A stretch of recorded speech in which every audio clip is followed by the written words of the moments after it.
LG V40 ThinQ was launched in October last year, and while the phone is yet to arrive on Indian shores, we had the chance to hands-on with it at the CES show floor. The most interesting thing about it is that the phone sports a total of 5 cameras, 3 on the back and 2 on the front. Here's our first look.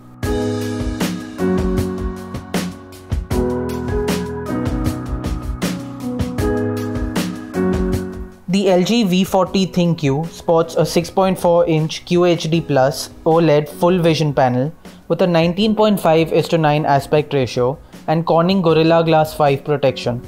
The phone is powered by the Qualcomm Snapdragon 845 SoC, paired with 6GB of RAM and 128GB inbuilt storage. Storage on the handset can be expanded via a microSD card. The highlight, of course, is the LG V40 ThinQ unique triple camera setup. The primary 12-megapixel camera has a wide f1.5 aperture. The second 16-megapixel camera has an ultra-wide lens with 107-degree viewing angle. The third 12-megapixel camera sports a telephoto lens. On the front, the smartphone sports a dual-camera setup with an 8-megapixel primary sensor and a 5-megapixel wide-angle secondary camera. A new triple preview feature is also available on the LG V40 ThinQ that lets users take 3 simultaneous shots from the rear cameras to enable you to pick the best among them.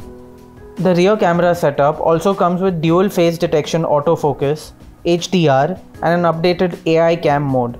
The 3rd gen AI cam mode recognizes up to 19 subjects and recommends 4 optimized filter options. There is a 3300 mAh battery under the hood with support for Qualcomm Quick Charge 3.0 and fast wireless charging. Other features include DTS X 3D surround sound, boombox speaker, and 32-bit hi-fi quad DAC tuned by Meridian for better audio.